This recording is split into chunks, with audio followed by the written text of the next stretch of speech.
This conference will now be recorded. अद्य सोमवासरः अथवा निज अश्विन कृष्ण द्वितीया दिनांक 2 नोव्हेंबर 2020 पातंजल योग सूत्र ईश्वर प्रणिधानाद्वा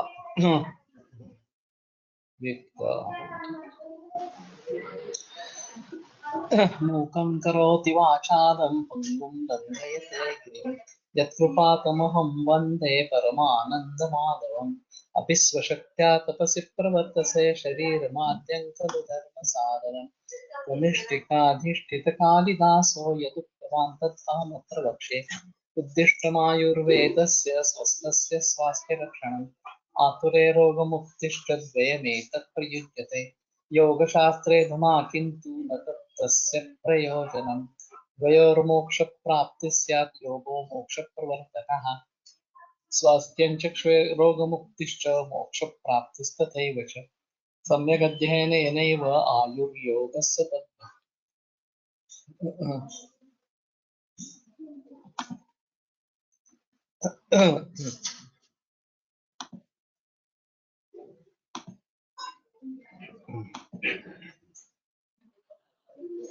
पातञ्जलयोगसूत्राणि प्रथमोऽध्यायः समाधिपादः अथ योगानुशासनं चित्तवृत्तिनिरोधः तदा द्रष्टुस्वरूपेव स्थानं वृत्तिसारूप्यमितरत्र वृत्तयः पञ्चतयः क्लिष्टाः प्रमाणविपर्ये विकल्पनिद्रास्मृतयः प्रत्यक्षानुमानागमाः प्रमाणानि विपर्ये मिथ्याज्ञानम् अतद्रूपप्रतिष्ठम् शब्दज्ञानानुपाति वस्तुशून्यो विकल्पः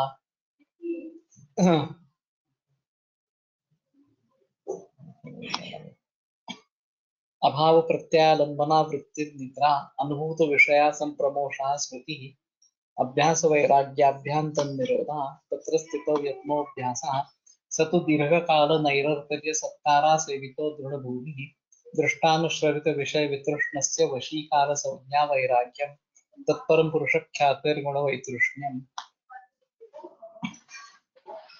वितर्क विचारानंदास्मिता रूपानुगमात् संप्रज्ञातः विराम प्रत्ययाभ्यास पूर्व संस्कार शेषोन्यः बहु प्रत्ययो विदेह प्रकृति नयानां श्रद्धा वीर्य स्मृति समाधि प्रज्ञा पूर्वक इतरेषां तीव्र संवेगानाम् आसन्ना मृदबद्ध्यादि मात्रत्वात् ततो विशेषः ईश्वर प्रणिधानाद्वा क्लेश कर्म विपाकाशये परामृष्टशयेन परामृष्टः पुरुष विशेष ईश्वरः तत्र निरतिशयं सार्वज्ञ बीजं स पूर्वेषामपि गुरुः कालेनानवच्छेदात् तस्य वाचकः प्रणवः तज्जपस्तदर्थभावनं ततः प्रत्यक्केतनाधिगमोऽप्यन्तरायाभावश्च व्याधिस्थान संशय प्रमादालस्याविरतिभ्रान्ति दर्शनालब्ध भूमिकत्वानवस्थितत्वानि चित्तविक्षेपास्ते अन्तरायाः दुःखदौर्मनस्य अङ्गमेजयत्व श्वास प्रश्वासा विक्षेप सहभुवः तत्प्रतिषेधार्थम् एकतत्वाभ्यासः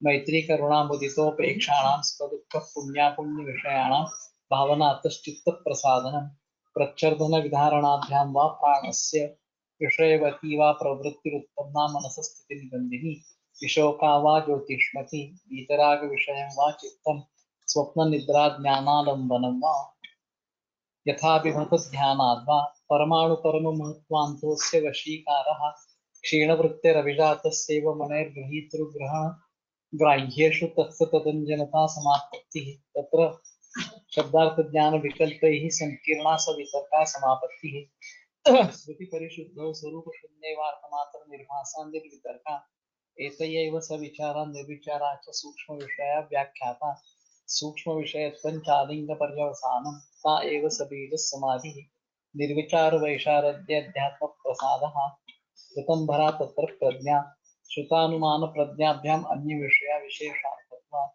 तद्यः संस्कारोऽन्यसंस्कारप्रतिबन्धी तस्यापि निरोधे सर्वनिरोधान् निर्बीजः समाधिः इति पतञ्जलिविरचिते योगसूत्रे प्रथमः समाधिपादः।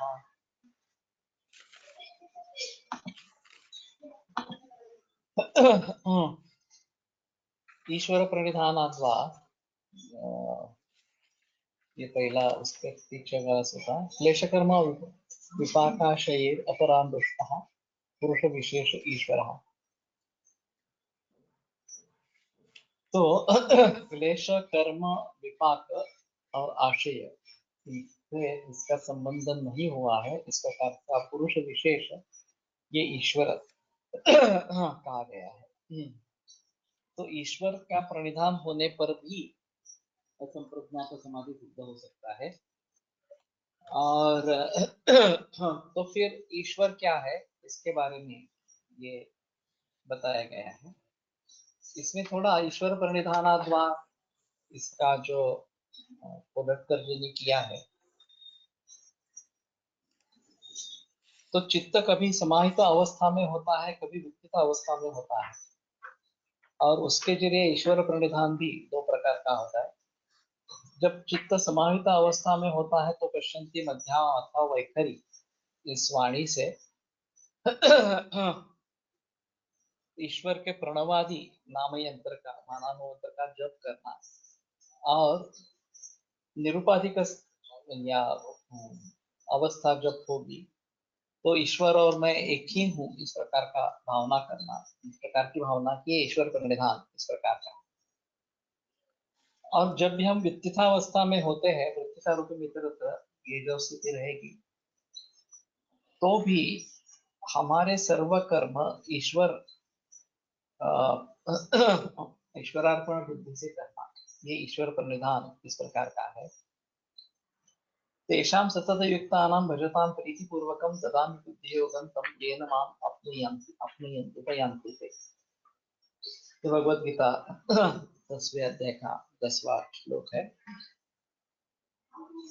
तो जो सतत युक्त इस प्रकार के है, भजतां प्रीतिपूर्वकम, और प्रीतिपूर्वक मेरा भजन करते रहते हैं, मुझे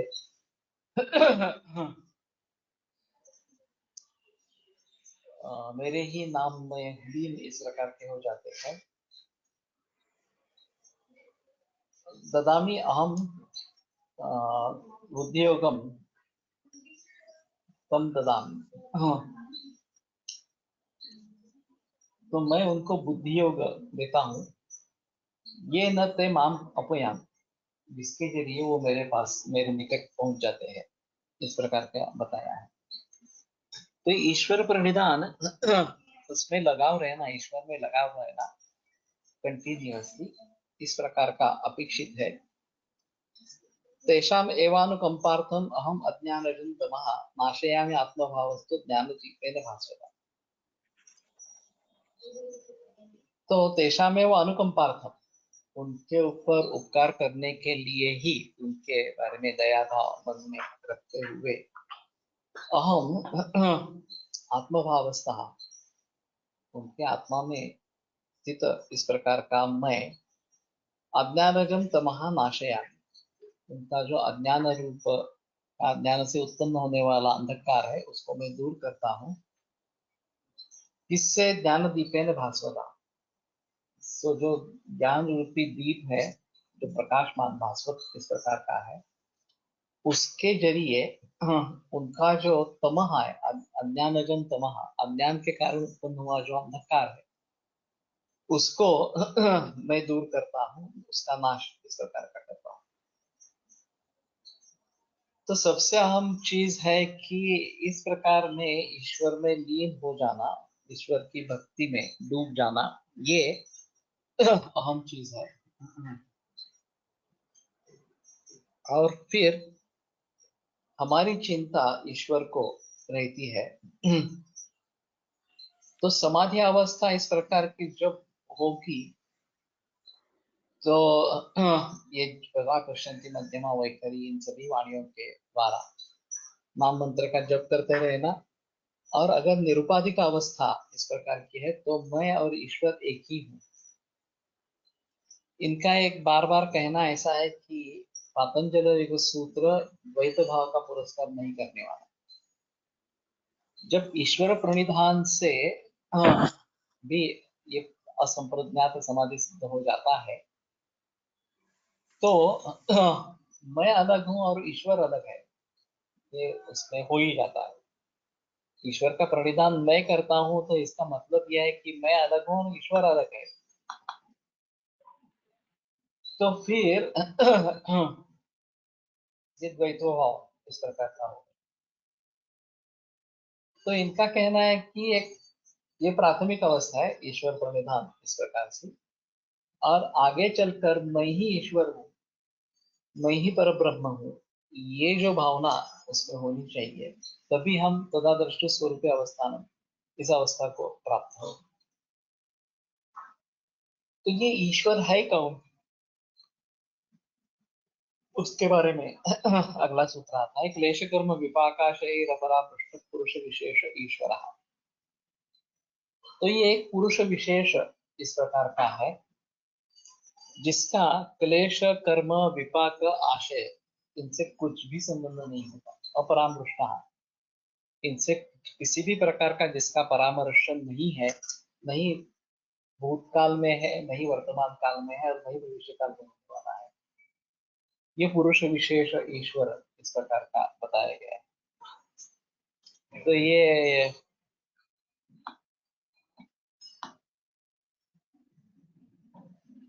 अतः प्रधान पुरुष व्यतिरिक्त कोयम ईश्वरो नामे, व्यासभाष्य की जो शुरुआत है कि प्रधान और पुरुष, प्रकृति और पुरुष, इनको छोड़कर ये ईश्वर कौन है? क्लेश कर्म विपाकाशय अपरामृष्टा पुरुष विशेषा ईश्वर। तो जिसका क्लेश कर्म विपाक और आशय इनसे कुछ भी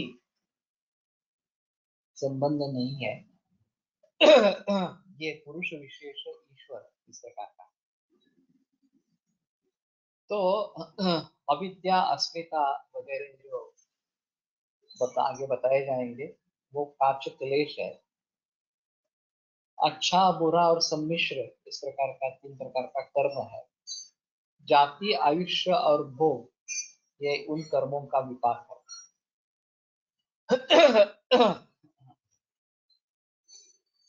तो मैंने इसके बारे में थोड़ा सा बताया था कि दैवायत्तम कुले जन्म मदायत्तम परुष, कर्तों के मुख में ये श्लोक लिखा गया है कि दैवायत्त मेरा किस कुल में जन्म होना, क्या होगा कुछ ये निर्भर है, दैवायत्त है। तो आप पहले सूत्र स्थान 11वें अध्याय में परलोक की सिद्धि के बारे में जो बताया गया उसमें प्रवर आवर कुलय जन्म ये बताया गया कि प्रवर कुल या अवर कुल इसमें जन्म लेना ये आत्मभाव इस प्रकार का है।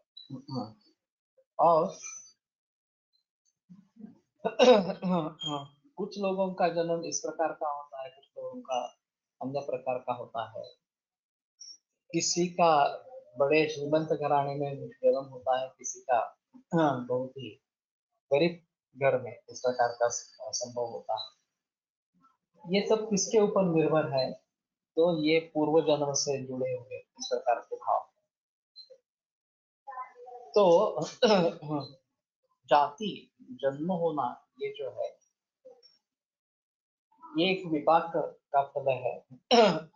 और उसके आधार पर हमारे जो सुख दुख इस जन्म में होने वाले हैं वो होते रहते हैं, ऐसा कहने का तात्पर्य इस प्रकार का।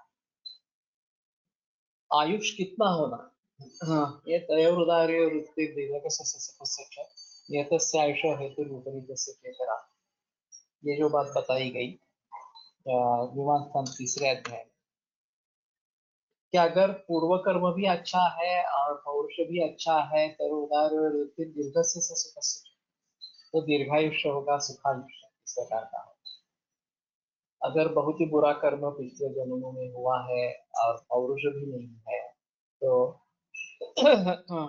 उसका बुरा असर इस प्रकार का होगा, दुखदायक आयुष्य होगा, कम होगा वगैरह। और मिश्री भाव होगा दोनों का, तो मध्यम इस प्रकार का हो जाए। तो ये कर्मों पे आधार पर ये वर्गीकरण, उसका कार्यकारण भाव निर्भर इस प्रकार का। और भोग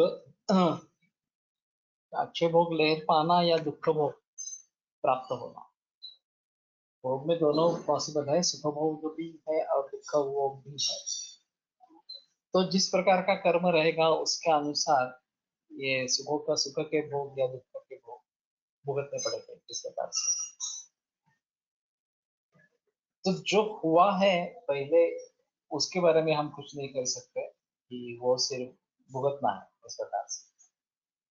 आगे इस प्रकार का कर्म निर्माण न हो ये सोचना है, इसलिए निष्काम कर्म गीता बताए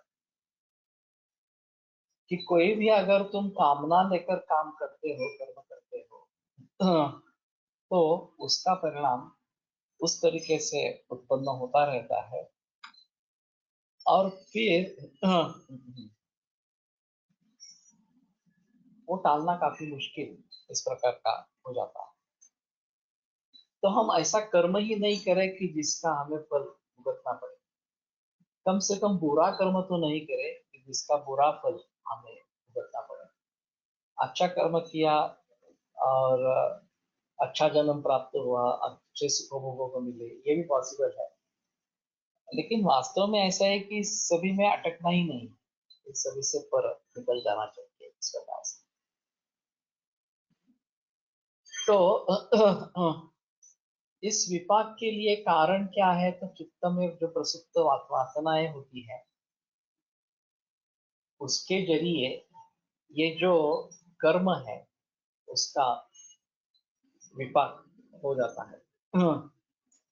तो ये वासना के अवस्था में ये स्थित रहते हैं, चित्त में स्थित रहते हैं और फिर इस प्रकार के भोग उसको प्राप्त होते रहते हैं। तो ईश्वर ऐसा है कि जिसका इन सभी से कुछ भी संबंध पहले भी नहीं, अभी भी नहीं और आगे भी नहीं, इस प्रकार का। तो जो 5 क्लेश बताए गए अविद्या वगैरह इस प्रकार के, वो भी उसके पास पहले भी कभी नहीं थे, अभी भी नहीं है और आगे भी नहीं रहेंगे। और 3 प्रकार का कर्म जो बताया गया वो भी उसके साथ नहीं रहेगा। और 4 ये जो विपाक उसका और उस विपाक के लिए कारणीभूत जो वासना, इनका भी कभी भी संबंध ईश्वर से नहीं होगा, ऐसा कहना है। तो हमें उस प्रकार के ईश्वर की प्रार्थना करनी है, उसका प्रणिधान करना है।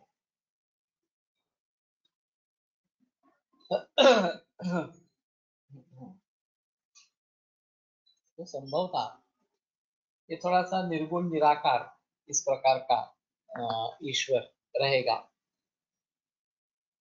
क्योंकि अगर हम मूर्ति की कल्पना करते हैं, तस्वीर की कल्पना करते हैं, तो ये सगुण साकार इस प्रकार का हो जाता है और हमें चलना है असंप्रज्ञात समाधि की तरफ। इसलिए वितर्क विचार आनंद अस्मिता, ये जो संप्रज्ञात समाधि में 4 अवस्थाएं बताई, तो पहली वितर्क वाली अवस्था है, दूसरी में एक आलम्बन नहीं है, स्थूल आलम्बन आलम्बन में आपके सामने नहीं है, लेकिन फिर भी जो आलम्बन हमने वितर्क के लिए रखा था वही आलम्बन आगे भी रहेगा, इस प्रकार मन में रहेगा। हम्म। और बाद में आनंद की सिर्फ अनुभूति इस प्रकार की रहेगी और उसके पर जाने पर, उसके ऊपर जाने पर केवल अस्मिता इस प्रकार का कुछ ज्ञान समाधि। तो वहां से हम आलम्बन की सहायता से आगे बढ़ते हैं। यहाँ भी शुरू में ऐसा हो सकता है शायद कि कोई हम आलम्बन ईश्वर के रूप में सामने रखेंगे और बाद में धीरे धीरे वो छोड़कर निर्गुण निराकार इस प्रकार के ईश्वर का विधान इस प्रकार से करेंगे। और इनका ये ईश्वर का ये अविद्या वगैरह जो है उनसे कुछ भी संबंध कभी भी नहीं है, ये कहने का उनका मतलब। तो क्लेश कर्म कर्म विपाक आशय अपरानुष्ठा पुरुष विशेषा ईश्वरा। अविद्यादयः क्लेशाः कुशलाकुशलानि कर्माणि, कुशल और अकुशल इस प्रकार की कर्म, जिनका जिनका अच्छा फल मिले, जिनका बुरा फल मिले और सम्मिश्र फल मिले, तत्फलं विपाकः, तद अनुगुण वासना आशयाः ते मनसि वर्तमानाः पुरुषे प्रकटिष्यन्ते। तो उनके अनुगुण इस प्रकार की वासना, ये आशय इस प्रकार के है, और वो मन में स्थित इस प्रकार के पुरुष में रहते हैं। तो जो भी हमने कर्म किए हैं उस कर्मों के अनुसार हमारी वासनाएं उत्पन्न होती है, या उस प्रकार का आशय वहां पे हो जाता है। और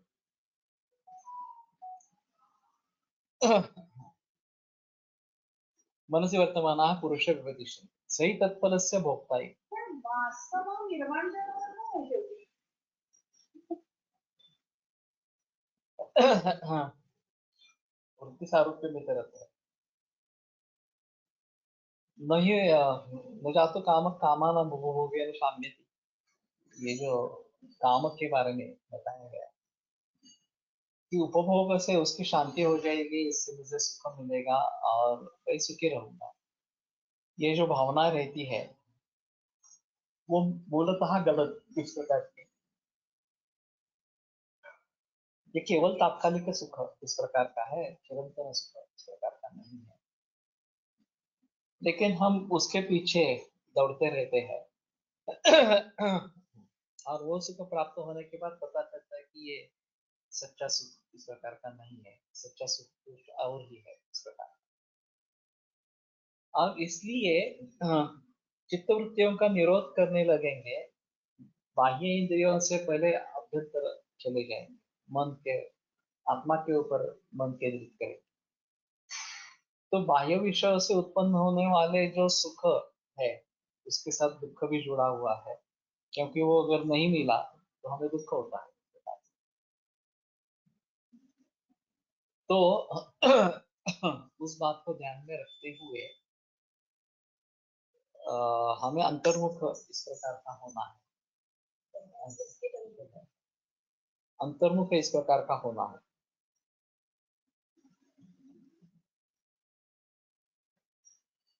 तो ईश्वर प्रणिधान भी उस पुरुष विशेष का है जो इन सभी से अपरामृष्ट इस प्रकार का। त्यांचं जे पहिलं ध्यान सांगितलेलं आहे ना, ते म्हणजे आपण 3 तास किंवा आपण जे सांगितलं आहे पण तेवढा वेळ बनवायला पाहिजे त्याला. काही काही काही कुठल्याही विषयाकडे लक्ष द्यायचं. तर काय मला लक्ष द्यायचं नाहीये. म्हणजे ते शेवटी करू नये म्हणजे आपला विषयांच्या अर्थासाठी समजून की बाई बघेल ना असं का होत नाही. आता मी नव्हता तेव्हा तुम्ही केलंच आहे, तेव्हा आपण ते केलं. तो वृत्ति सारूप्य होते रहना स्वभाव है, और उससे बच निकलना, और हाँ, आत्मस्थ मनस्य स्थिर है, आत्मा में मन स्थिर हो जाना, ये एक अहम चीज इस प्रकार की है। और इसीलिए ये ईश्वर प्रणिधान एक मार्ग है, और उसको भलीभांति हम समझ सकेंगे या वास्तव में ला सकेंगे तो उसका फायदा जरूर मिलेगा।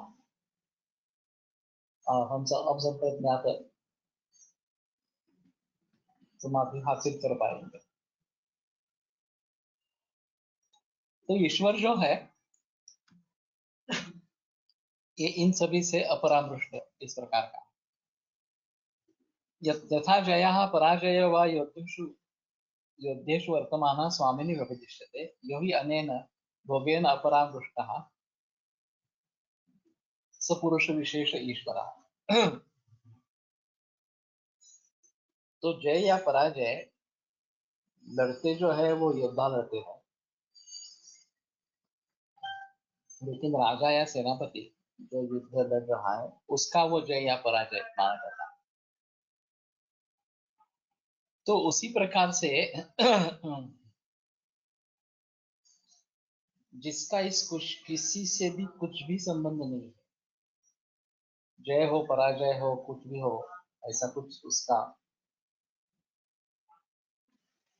लेना देना ही जिसको नहीं है, वो ईश्वर इस प्रकार का बताया गया। कैवल्यम प्राप्तास्तर ही सन्ति च बहवः केवलिनः तेहि त्रीणि वदनानि चित्वा कैवल्यम प्राप्ता ईश्वरस्य च संबंधो न भूतो न भाव। कैवल्य प्राप्त करने वाले कुछ व्यक्ति होते हैं, योगी होते हैं, वो तीन बंधनों को तोड़कर कैवल्य प्राप्त कर लेते हैं। ईश्वर से न च तत्संबंधो न भूतो न भाव, लेकिन ईश्वर का उससे कुछ संबंध नहीं, पहले भी हुआ नहीं और बाद में भी नहीं होने वाला, इस प्रकार का। यहाँ कोलटकर जी ने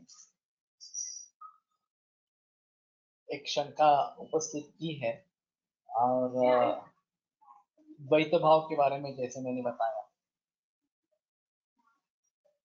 कि ईश्वर प्रणिधान से ये पातंजल योग द्वैत भाव का प्रतिपादन करने वाला है, ऐसा कोई अर्थ आसानी से ले सकता है।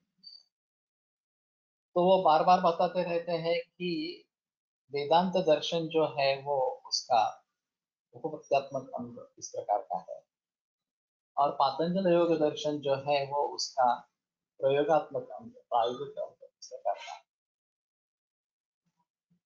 और दोनों से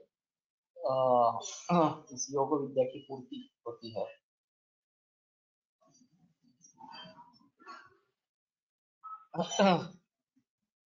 हम जब निर्विकल्प के समाधि में आत्म साक्षात्कार कर लेते हैं तथा ये देह वगैरह में नहीं हूँ, मैं सच्चिद आनंद स्वरूप हूँ, इस प्रकार का अनुभव प्राप्त होता है। तो अद्वैत वेदांत दर्शन के द्वारा भी मैं ही आत्मा हूँ, मैं ही पर ब्रह्म हूँ, और ये सब सभी जगत में मैं ही फैला हूँ। लोके विततम आत्मानम अवलोकन चात्मनि पश्यतः परामर पुरुषो लोके सत्यावृत्ति प्रवर्तते, ये जो 40 5वें अध्याय किया गया है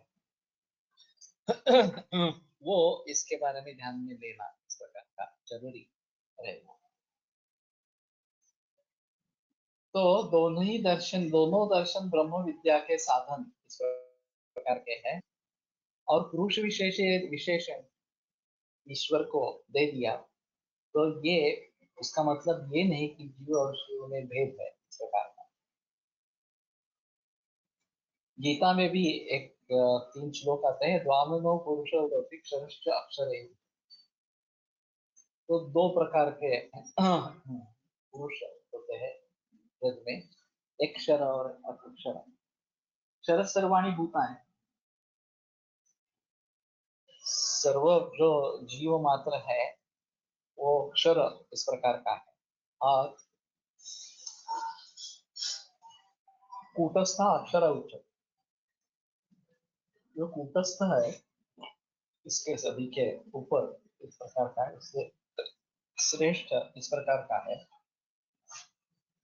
उसको अक्षर कहते हैं।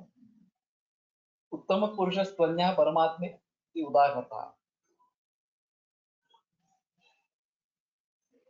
और उत्तम पुरुष जो है वो परमात्मा इसका नाम से कहा जाता है, जो लोक त्रयम आविश्य विभर्ति अव्यय ईश्वर। तो वो अव्यय ईश्वर है, उसका नाश नहीं होने वाला। वो लोकत्रय आविश्य, ये जो भूलोक पाताल लोक और स्वर्गलोक, इन तीनों लोकों में प्रवेश करके या उनको व्याप्त करके उनका धारण इस प्रकार का करता है। यस्माक्षरम अतीतो हम अक्षरात् अपि चोत्तमः, तो मैं क्षर से पर इस प्रकार का हूँ और अक्षर से भी उत्तम इस प्रकार का हूँ। अतोस्मि लोके वेदे च ग्रथिता पुरुषोत्तम, और इसीलिए लोक में, विश्व में या वेदों में भी उसको पुरुषोत्तम इस प्रकार का बताया गया है। तो ये बात एक ऐसी रहेगी कि क्षर और अक्षर ये जो गीता में श्लोक आए हैं वो भी इनके हिसाब से द्वैत भाव प्रतिपादन करने वाले इस प्रकार के नहीं है। और ये ब्रह्म तत्व को ही पुरुषोत्तम या ईश्वर को यहाँ पे पुरुषोत्तम इस प्रकार का बताया गया है। तत्र निरतिशयम सार्वज्ञ विजन, पहले ये टीका पढ़ लेते हैं। तथा मुक्तस्य पूर्वाबंध कोटि प्रजायते नवम ईश्वरस्य। जो मुक्त योगी है उसका पूर्व अनुबंध रहता है बाकी क्लेश कर्म विपाक वगैरह वैसे परामर्श उसका रहता है। न एवं ईश्वरस्य, तो इस प्रकार का ईश्वर की पूर्वानुबंध कोटि रहती नहीं है। पिछले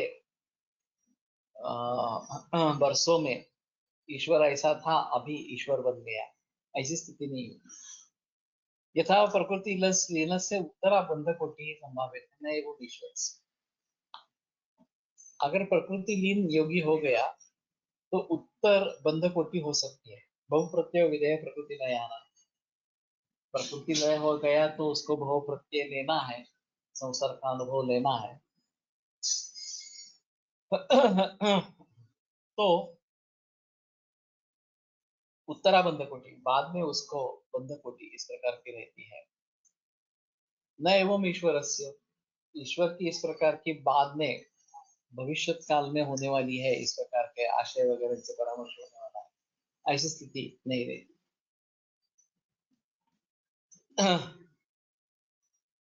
स तो सदैव मुक्तः सदैव ईश्वरः, वो सभी समय मुक्त है, सभी समय ईश्वर इस प्रकार का है। तो पहले नहीं था, अभी है, आगे नहीं होने वाला वगैरह वगैरह, ऐसी कुछ स्थिति ईश्वर के बारे में नहीं है।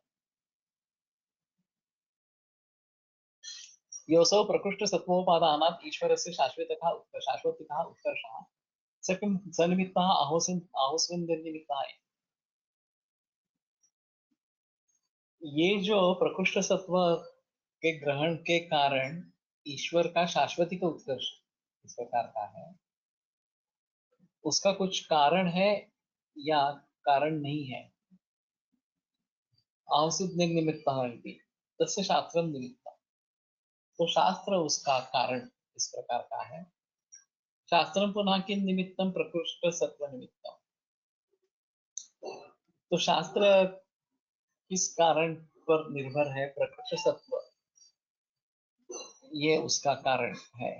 एतयोः शास्त्रोत्कर्षयोः ईश्वर सत्वे वर्तमानयोः अनादि संबंधः। तो ये जो दो शास्त्रोत्कर्ष और ईश्वर सत्व, ये अनादि संबंध उसका ईश्वर में है इस प्रकार से। तो मूल स्वरूप ईश्वर का परमानंद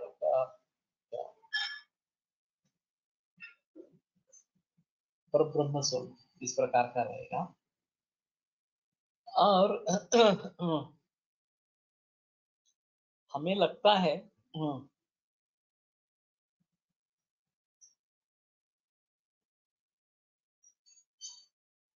कि पहले संबंध था, बाद में हुआ वगैरह वगैरह इस प्रकार से, लेकिन ऐसा है कि ईश्वर जो मूल संकल्पना है उसमें इन किसी का भी संबंध नहीं रहता, ऐसा उनका मंतव्य इस प्रकार का है। तो जब हम सकाम उपासना करते हैं कि मुझे ये चाहिए और इसलिए मैं ये कर रहा हूँ इस प्रकार से, तो उसमें हम मूल तत्व तक पहुंचते नहीं। एक सबसे अहम चीज इस प्रकार, जो परमात्मा है वहां तक हमें पहुंचना है या ब्रह्म तत्व तक पहुंचना है।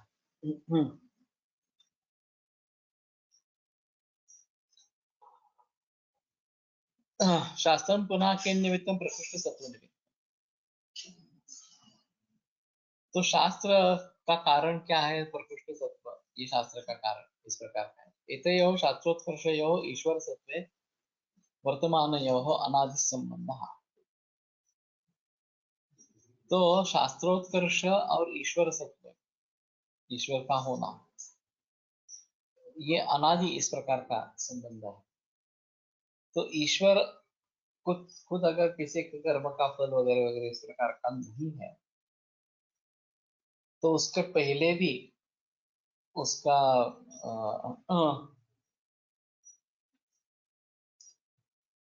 ये कर्म क्लेश विपाक वगैरह वगैरह अविद्या वगैरह जो अक्लेश है, उसका कोई संबंध इस प्रकार का नहीं रहेगा। एतस्मात् एतद् भवति सदा एव ईश्वरः सदैव मुक्तः। तो वो सदा के लिए रखा है और सदा के लिए मुक्त इस प्रकार का है। तच्च तस्य ऐश्वर्यं साम्यातिशय विनिर्मुक्तम्। उसका जो ऐश्वर्य है वो साम्य और अतिशय इनसे मुक्त इस प्रकार का। तो उसके समान दूसरे किसी का भी ऐश्वर्य नहीं है। ये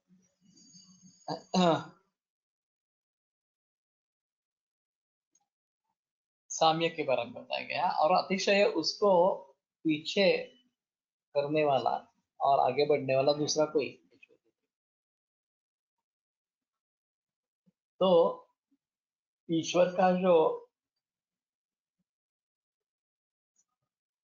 ऐश्वर्य है उसकी कोई तुलना नहीं, वही सबसे अहम इस प्रकार का है। और उसी प्रकार से उसको पीछे करने वाला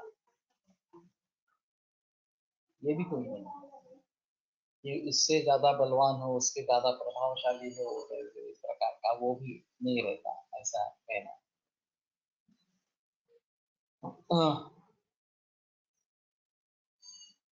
न तावत् ऐश्वर्येण तदतिशय्यते, यदेव अतिशायी स्यात् तदेव तत्स्यात्। तो जो इससे आगे बढ़ने वाला है, आगे निकल जाने वाला है, वो अतिशय हो गया। और ये निरतिशय इस प्रकार का बताया गया है ईश्वर जो है। तो उसका समकक्ष भी कोई नहीं है, और उसको सुपरसीड करके उसके आगे निकल जाने वाला भी कोई नहीं है। ये एक महत्वपूर्ण चीज रहेगी।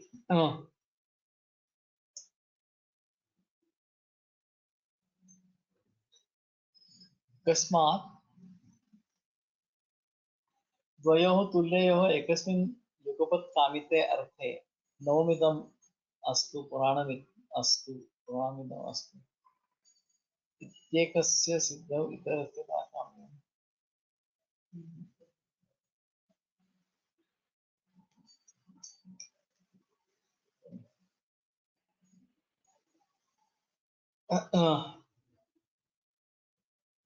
अगर दो तुल्य इस प्रकार की चीजें हैं, एकस्मिन युगपत कामिते अर्थ, एक ही समय में वो किसी चीज की कामना करते हैं, याचना करते हैं। नवविधम अस्तु पुराणविधम अस्तु इति एकस्य सिद्धौ इतरस्य प्राकाम्य विघातात् उन्नत्वं प्रसक्ता। तो अगर द्वयस्तुल्य एकस्मिन् कामिते अर्थे,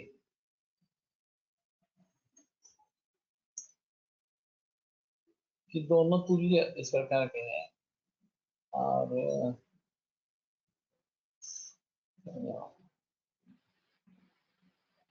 ये नया है ये पुराना है, इस प्रकार का बाइफरकेशन हम उसमें नहीं कर सकते हैं।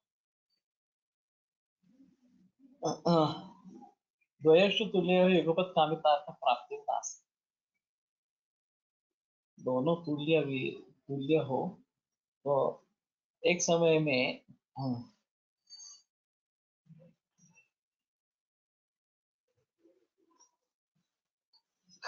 कामित अर्थ की प्राप्ति नहीं होती, अर्थ से विरुद्धत्वात्।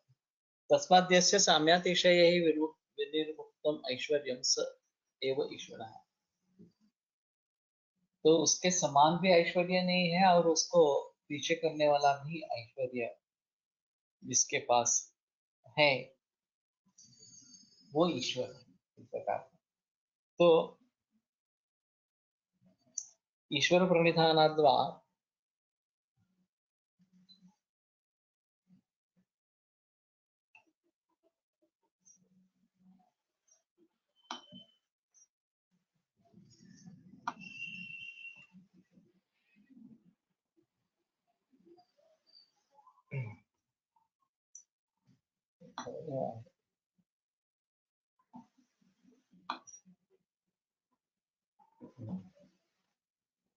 तस्मात् जैसे सामात्यशैर विनिर्मुक्तम ऐश्वर्यम स एव ईश्वरः सच पुरुष विशेषः।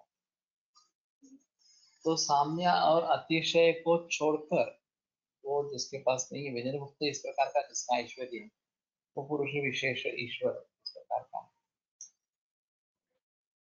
हाँ, तो ठीक है, आज भी यहीं पे रुकते हैं।